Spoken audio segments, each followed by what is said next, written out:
Hi, Emily. Welcome to Web3 Digital Marketing Entrepreneurship Podcast. It's so great to have you here. So, please tell a little bit about yourself and how you started in the Web3 journey and everything.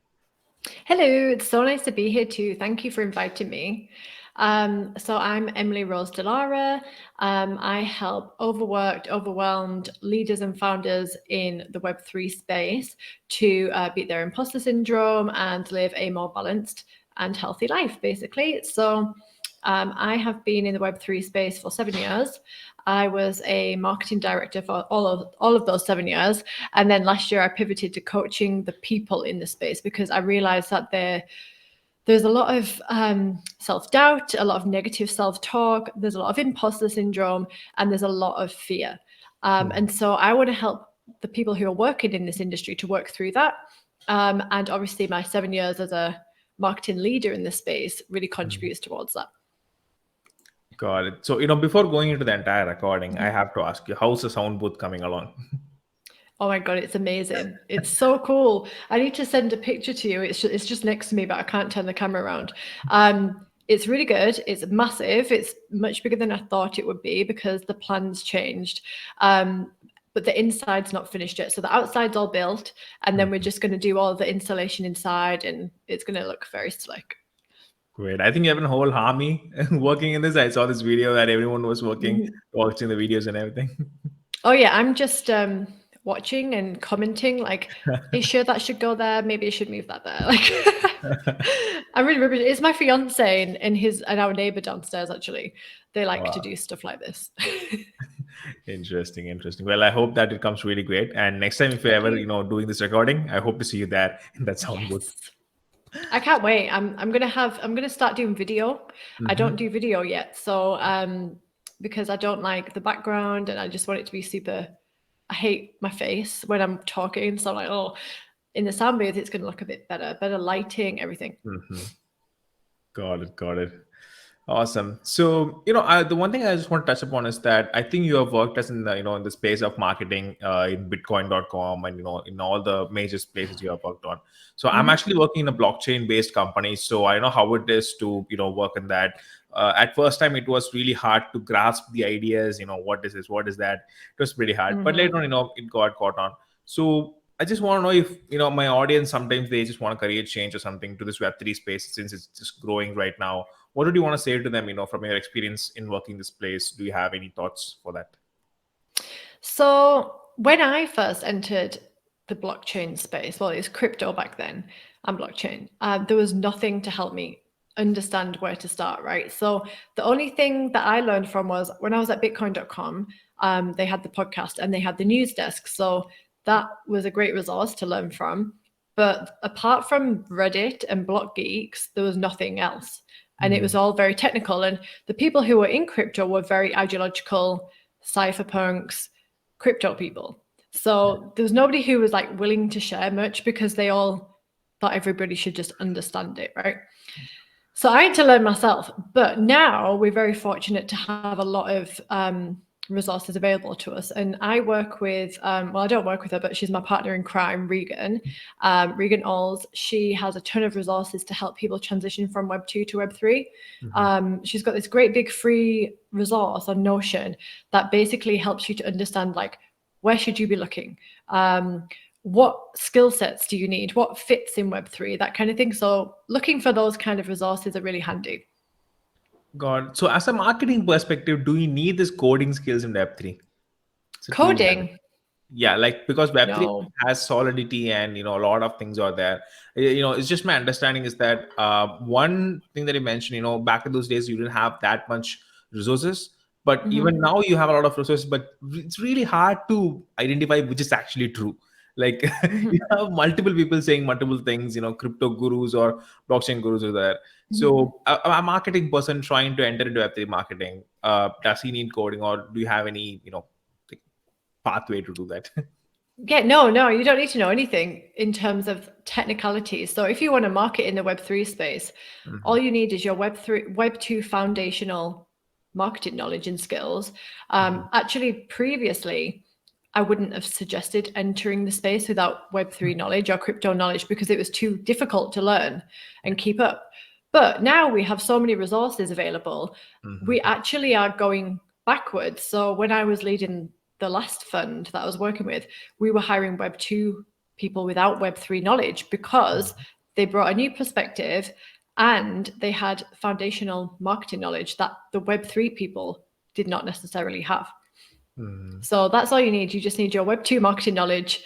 You need to be proactive. You have to understand that the market is very quick to change. So what works this week might not work next week, but you've got to be able to change constantly and adapt to the markets.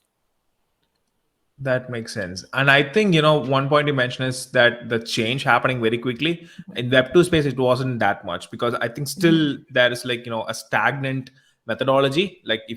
if you do this, you will get results. But that's not the same in Web3, right?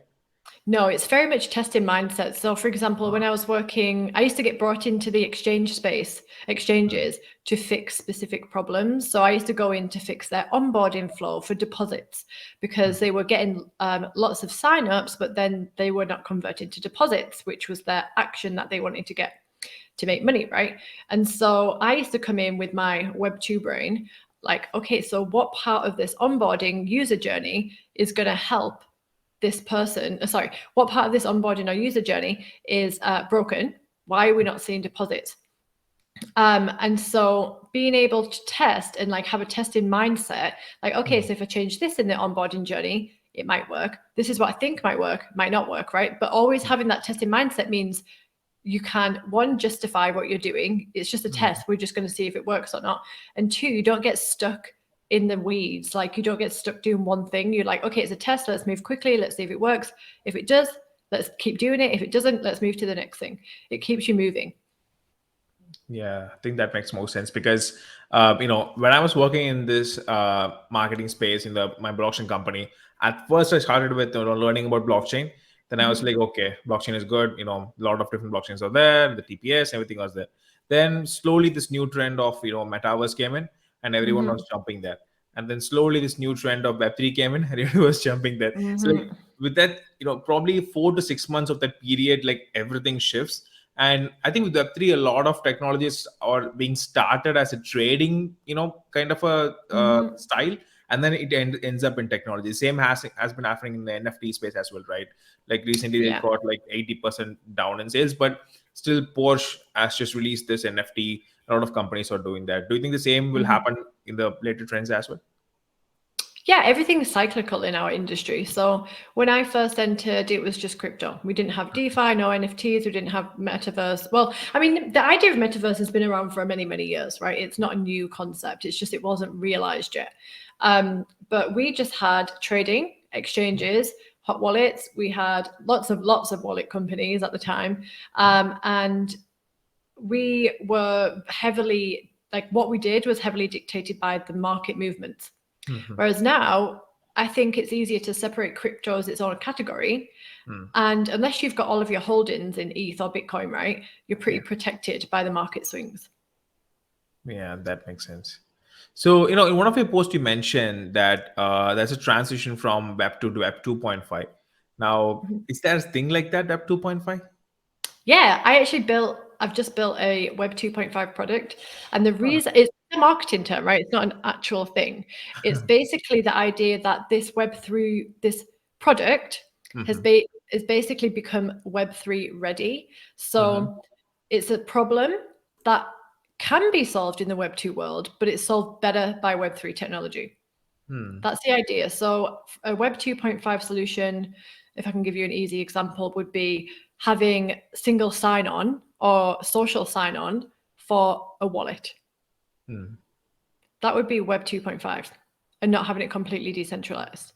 That makes sense. Yeah, but do you think is there a problem that's happening in the Web 2 space? You mentioned like that can be easily solved in the Web 3 space, like something that's majorly that's going on for years, maybe that can be solved in the Web 3 straight away. Do you have anything? Um, Let me have a think. I have a new product, so it might make sense to, I don't know if it'll be too complex. I have an escrow product.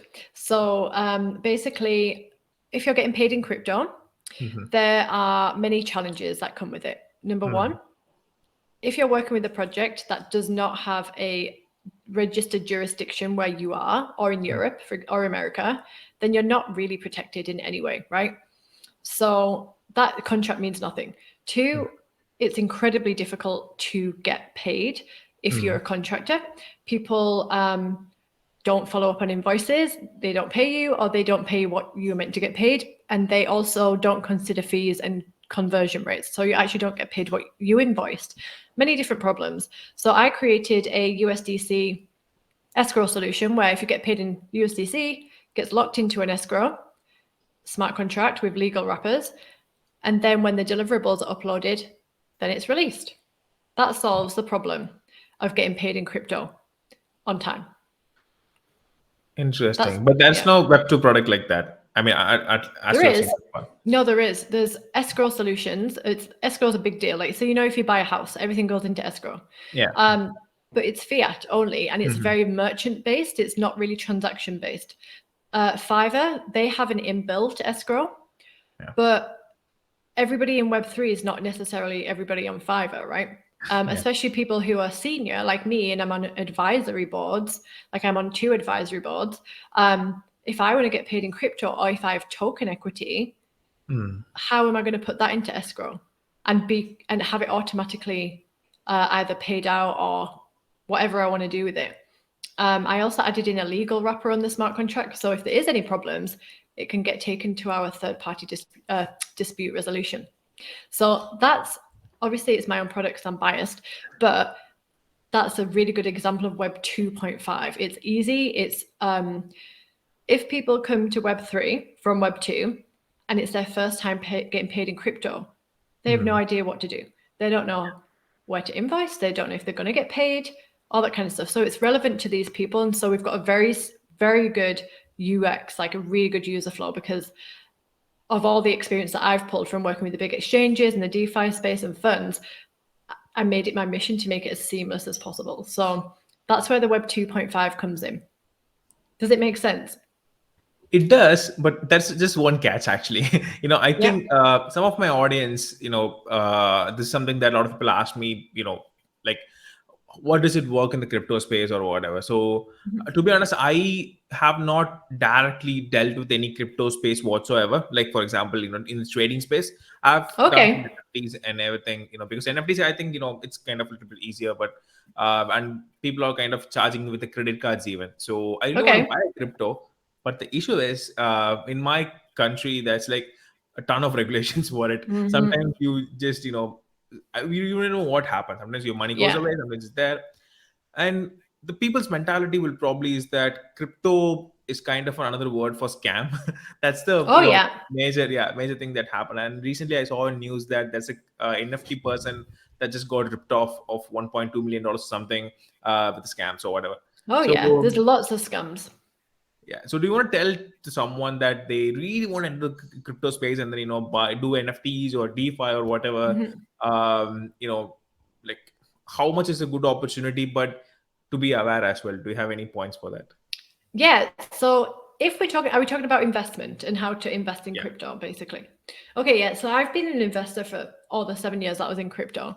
And so my biggest piece of advice is do your own research. Like, simple, but if you want to invest in a crypto, spend a lot of time researching the founders, the team, the investors, researching reviews of these companies, looking onto their communities, looking at all their social media, understanding if their tokenomics are what they say they are, right? So basically, if you are going to invest in the stock market, right, you go and research their what the hell is it called? The documents that you get when you go and put on the broker, you research all of their numbers and you understand if it's actually a good investment or not. And then the second thing is you need to look after your own crypto. Get everything into a cold wallet. Like, I never keep anything in a hot wallet. Back up your keys. Don't just have your keys stored randomly in the house. Like, I mean, by keys, we mean the passcode, like whatever you want to call them in like normal language, like the keys to your wallet. I have mine in titanium.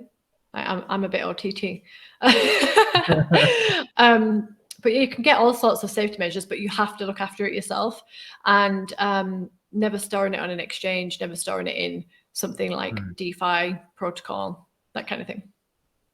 Makes sense. And I think, the keys that you talked about, to be honest, a guy who just started out in that trading kind of space, when they, while signing up the MetaMask and everything, when they gave these keys, all the words, and they said that, don't store it anywhere on the internet, go write it down somewhere, it just can't ripped off. And I was like a guy who sometimes have to use public Wi-Fi's, when I'm outside. And I was like, oh my God, I should definitely, then I write it down. But I think a lot of security things are there.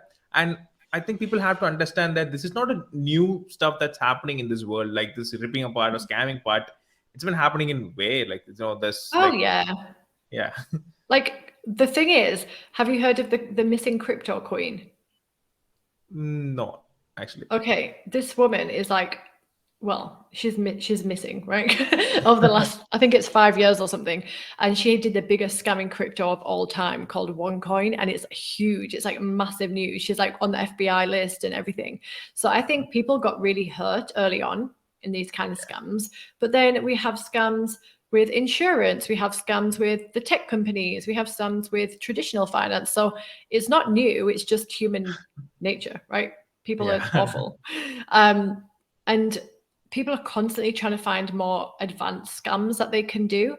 And so I used to see Discord communities completely rinsed. Like people used to got scammed and all of their NFTs stolen, right? Yeah. So you have to, that's why it's up to you to keep yourself secure. It's like you're not going to give your house keys or your car keys to a random stranger on the street. It's like that. Exactly. And I don't think there's like much change with this Web 2 and Web 3. I think the wordings or a small change in technology is there. Because previously there was stocks, now it's tokens, previously there was shares, now it's like, I think that's the basic change. But people are like, when these tech terms came in, they're like, okay, it's only for tech people, it's not for me. Yeah. I just say, if we think of crypto on its own as a vertical, it's just another investment strategy, but high risk. It's like so I'm an investor, traditional and crypto. I don't actually hold any crypto anymore. I took profit and sold it. But I DCA. So I'm not DCAing at the moment, but whenever I get around to it, I do. But I would just say, see it as your high risk diversification arm. So, for example, you might have stocks and shares like the S&P 500, right? That's medium to high, I would say. Then if you want high risk, put a bit in there, but know that you might lose it. Yeah. And I think we have to put this disclaimer is that we are not technically a financial advisor, but no, don't do what I say. But this is just what I do, right? Yeah. This is like a disclaimer that we have to put no matter what. But people really find someone to blame no matter what. Oh yeah, yeah. Don't worry about that. But yeah, and so the only difference is you have to take care of the funds. It's not like you have a broker looking after your funds or a bank. Awesome. But I've had so many banks frozen on me that I don't trust banks anymore. Interesting. So basically one of the things that I want to clarify is that, so there's a lot of, I think the rise of Web3 technology, it's kind of become, inclusive state. For example, when Web3 people have list these sort of technologies, like for example, it can be DeFi or NFTs or metaverse. These are technologies that's included in Web3 right now. What do you think can be the major priority in this 2023? Like which technology do you think people might use when it comes to businesses, especially? I think people are looking for things that solve their problems more than anything. Like you see so much, like billions of dollars sunk into like land sales in the metaverse. That's not useful for anybody, right? It's not helping us in any way. So I think we're going to see people, I don't know, but I think we're going to see people moving more towards tech that actually helps us solve our day-to-day problems. Like that's why we've seen AI do so well in like ChatGPT, because it's helping us solve problems quicker. I think that's just me. I guess that's right, because one thing that you mentioned is metaverse land. I really didn't understand, because they mentioned that $800 billion was traveling the whole metaverse land space. But one of the reasons really inspiring for me and attractive tech attention for me was the use of VR in healthcare. I think that was like being used way before That's with cool. metaverse and everything. Yeah, it's pretty cool actually. I've been researching about a lot, writing a lot of content on it. Trying to invite guests on that. It's just kind of booming in that space. So in each Mhm. industry, this metaverse space, and I think, okay, I just want to ask you this question: what is metaverse to you? Like, I think there's a lot of Um, explanations for this. I always talk about, like, I don't really like metaverse because it just reminds me of The Sims. I don't know if you played The Yeah, Sims when you were a kid, right? yeah, I've played it. Yeah. And all we used to do is like take the stairs away from the Sims in the swimming pool, right? Yeah. Because we're all like sadistic. So, so I'm not the market for it, to be honest. Hmm. I'm 33. I like to be outside in the nature with my dogs and my family and helping other people have a better life, basically. So I'm not the market. But Gen Zs and Alpha generation, they're definitely going to benefit from it, especially when it comes to education, I think. Yeah. Cross-border education, cross-border interactions and events, and it's going to help them connect more Hmm. because if I look at the statistics, they're the loneliest generations. And obviously, well, I don't know about you, but I grew up playing outside in the fields and stuff. So I think I'm like the last generation that did that. We didn't have phones or anything. So Yeah. and I feel like that's normal. If you're spending all your day on a screen, not really seeing other people, of course you're going to feel lonely. So I think it's going to help people in that way. Makes sense. I think the one issue even for me is that I'm 25 right now, and I was All the right, guy yeah. who actually played. Yeah, I actually played a lot of things. Outside Sundays and everything was there. Mhm. But I think with Mark's vision and everyone's vision with the metaverse is that when COVID hit, they just predict that there's definitely going to be another same situation somewhere down the road. And Mhm. if they have this technology and it will just boost this space, sales like anything, right? I Mhm. mean, everyone's Yeah. sitting at home. I mean, like, they would love to be in the VR space for that. Mhm. I think it's really good, but it's also there's a high barrier to entry, right? Yeah, VR's not cheap for everybody. It's yeah. cool, like you mentioned, the healthcare. I love that. That's brilliant. If it can help us solve problems faster in terms of healthcare, education, social events, like research, science, that's Hmm. great. I'm all for that. But I don't think the everyday person who doesn't have a huge budget actually needs it. Exactly. And even with healthcare, I don't think, at least for a lot of years, it would reach the people who are actually in the need for it. Because Mhm. even today, the pharma companies are trying to push medicines to those who are in actual need, like, the Mhm. people who are in need, not that, that high level people alone. So I think, Yeah. yeah, take a lot Well, of I time. saw that there was one, for example, AI, there was one use case for spotting skin cancer quickly, Yeah. because usually you go and you have a look at one mole at a time and it's difficult for the human eye to see, but they Hmm. just did it all at once. And I think that's going to be really good. Like fast tracking healthcare scans and tests, because I don't know about in your country, but in our country, in France, um, everything's booked up months in advance. It's private healthcare, but it takes a long time to see that person you want to see. Got it. Got it. So you do speak French. My French is terrible, but I lived here 1 year and a half, and it's getting a lot better slowly. Okay. I'll ask one thing at the last, at the end of the Okay. interview. I'll ask Oh that. God. Great.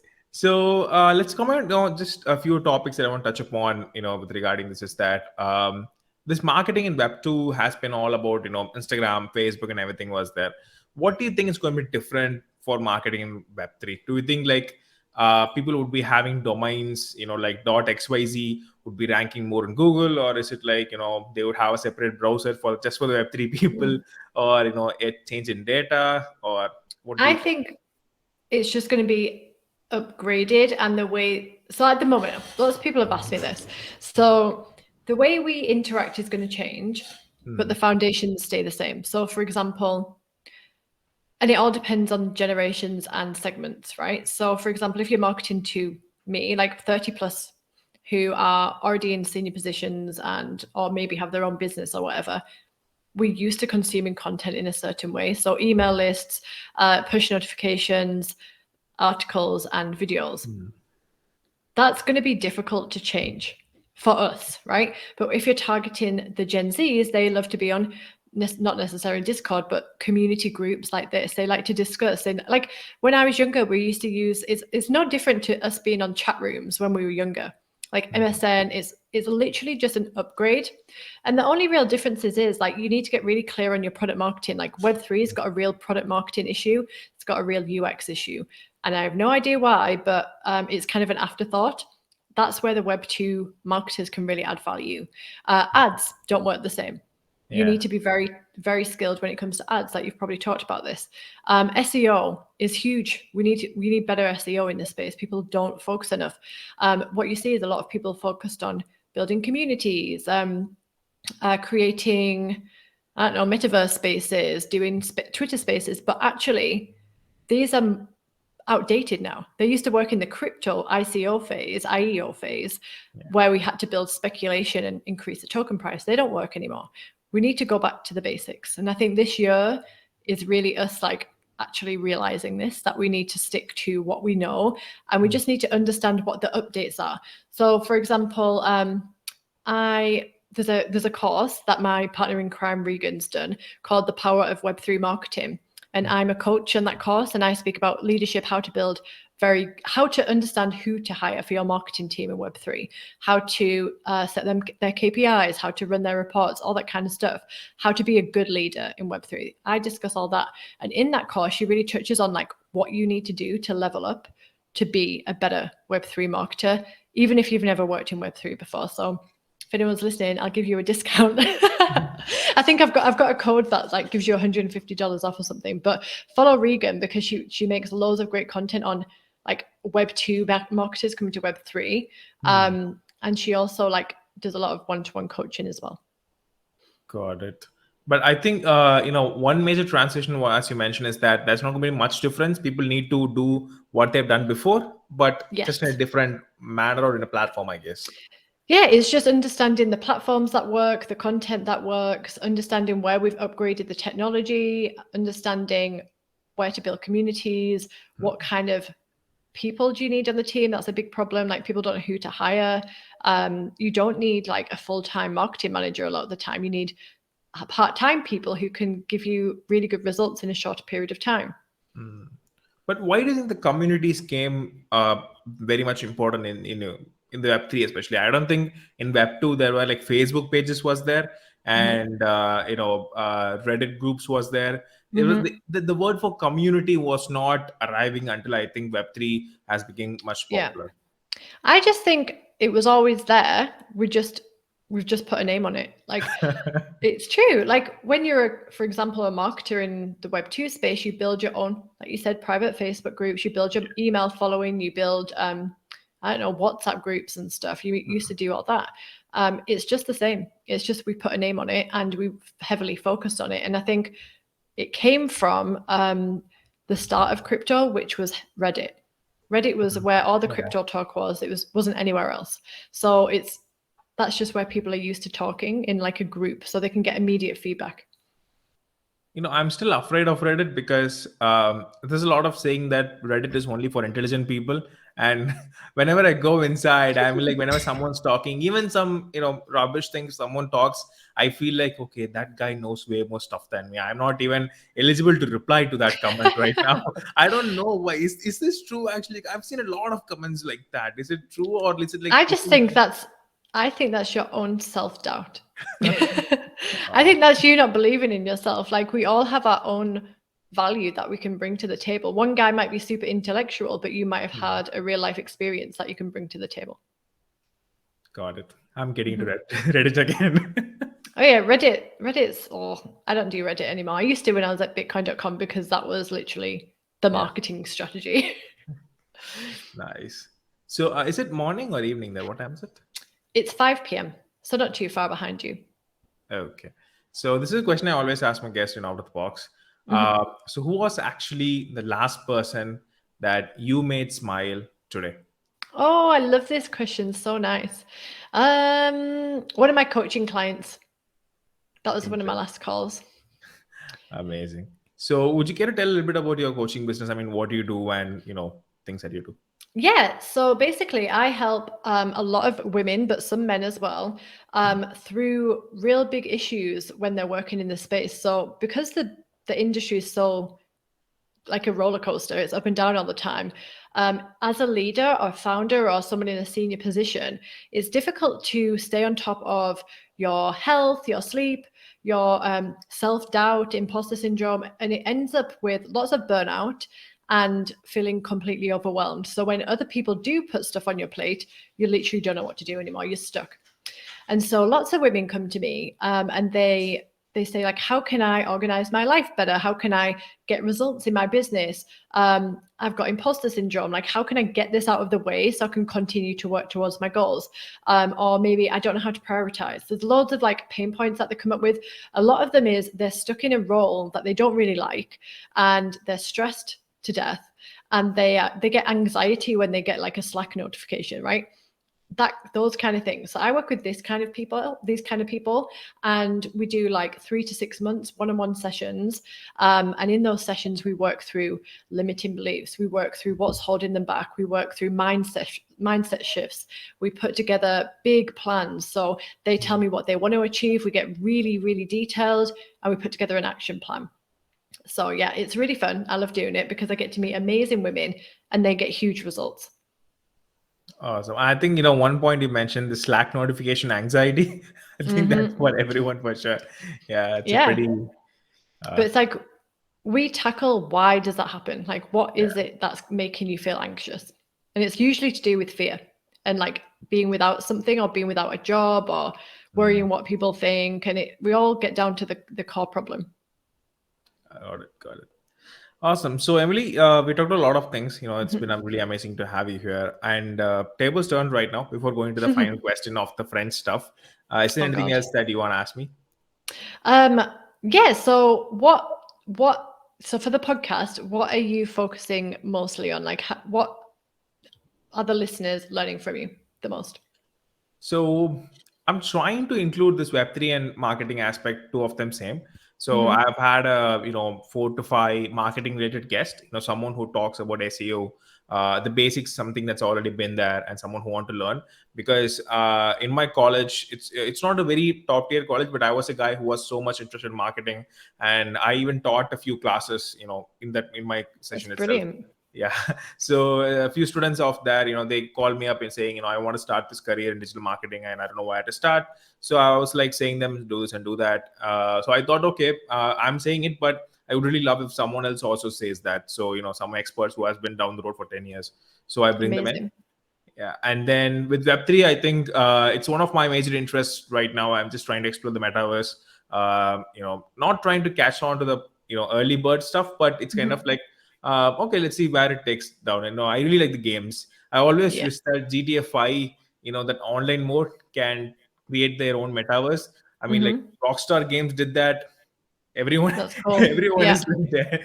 It's like every company, no matter who they are, will be gone. So yeah, I think that's I love it. the major aspect I'm trying to put. I think it's awesome because you're so young and you've just taken the initiative to create a podcast. Like the amount of people who think about creating a podcast and then just don't have the courage to do it is a lot of people. Yeah. I actually have a podcast called Jeff's Podcast Academy. So Okay. I started way back in 2017, I think. After my heartbreak. It's like that's a Oh, source of my it's a source of my I love it. motivation. Yeah, that started, and then I explored a lot of things in podcasts, like how to do, what to do. I taught a lot. Then I was like, in a space, okay, this kind of like it just went to the same thing over and over again, got saturated, and I was like, okay, let's try something different. So I love it. yeah. I think you should give me some more tips because I'm sorry if you can hear the dogs. You should give me more tips because I'm trying to grow now. So I've got to a level where I get to be honest, all of my coaching clients come from the podcast, which is Wow. amazing. Yeah, Yeah. it's so cool. They message me on LinkedIn, hey, I just listened to your podcast. Let's jump on a call. So I'm very grateful for that. And now that's why I built a bloody recording studio in my house. Yeah, I was like, okay, time to level up. Like, we need to make it even better. So, any tips you've got, throw them at me. Definitely. And I think one of the interesting thing why you are getting that much client is that there are a lot of Web3 podcasts out there, but they don't specifically focus on one particular thing. Like I've seen podcasts, but they are only started by really high level people. Like the social media examiner, this guy Michael Stelzner is there. So he started as there. He started in every space. Like he started in DAO, NFT, in each industry. He started his own Yeah. podcast. So I mean, those people are there, but still, I think people who are just starting out or people who have like 10 years or something experience, they're the middle people who can easily connect with and talk with. Especially, I think that's Yeah, one of the reasons why I'm getting a lot of clients and really great. definitely. Yeah, I think also the feedback I've gotten is there's nobody who's in my industry. So in terms of in terms of leadership coaching and business coaching, has the experience in Web3 like I do, because it's such a new industry. Like no one's been in it 7 years as a leader and now yeah, coaches other leaders, right? exactly. So I'm just fortunate to have kind of jumped onto that straight away, because I was like, wait, we need this. I could have done with this, to be honest. I hired my own coach. Would have been great to have a coach who knew Web3 as well. Exactly. And because a lot of people in this space right now are very generalist. I mean, that's one of the reasons why I mentioned that, we don't know who to trust or which source to actually rely on when it comes to this writing. A lot of writings or everything's been written by people who have a very vast experience, but nothing specific so far. So I think that's one of the reasons. Yeah. Yeah, it's brilliant. You should get Regan on, because Regan's very focused on how to do marketing strategy and build teams in Web3. Definitely. Please send her profile. I Yeah, definitely love I to will. have her profile. She's fab. You'll love her. Awesome. So yeah, the thing I want to ask in the French is that if you were to give a feedback on this episode, if you would be able to do that in French. Oh my God. I actually got one person to do it in Spanish, so I really wanted to. I don't know if my vocab's good enough. So it's like, c'est bon, c'est parfait. It's great. It's perfect. There's only one French word, but that's Yeah. fine. There's two Awesome. French words. C'est parfait, c'est bon. No, I actually can't. I don't know how to do it was. Like, I don't know how to do the past tense.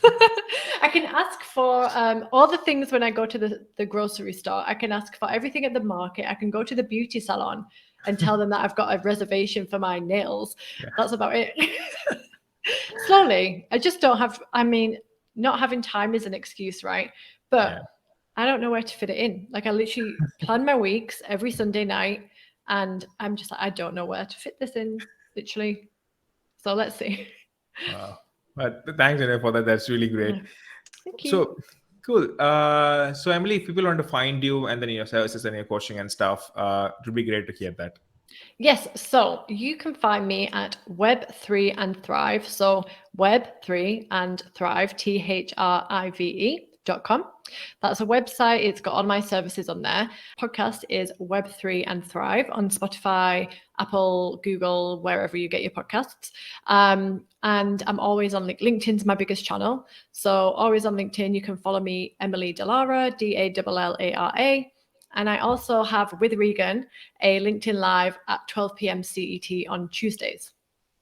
Awesome. So she's the one that comes to your live on. Yeah, she's my partner in crime. Okay, I've seen one live. Interesting. Then I think I'll be able to find the profile easily. Come tomorrow. Come and have a listen. We're talking Definitely. about, so my most recent episode just went out today for the podcast, based on scarcity and like not thinking that you have enough. It's a really good episode. And I think the Web3 industry makes it worse. You think because it's so cyclical, everyone loses jobs, and then you've got more money, then you've got no money. It's like this all the time. So people have a real issue. So I spoke about that. And then tomorrow, that's what we're going to talk about in the live in a bit more detail. Got it. Well, definitely. And guys, I'll definitely put every link in the description so you can go and check it out. Perfect. And Emily, thanks again for hopping on the show. Thank you so much. Yeah. And guys, I'll see you in the next episode.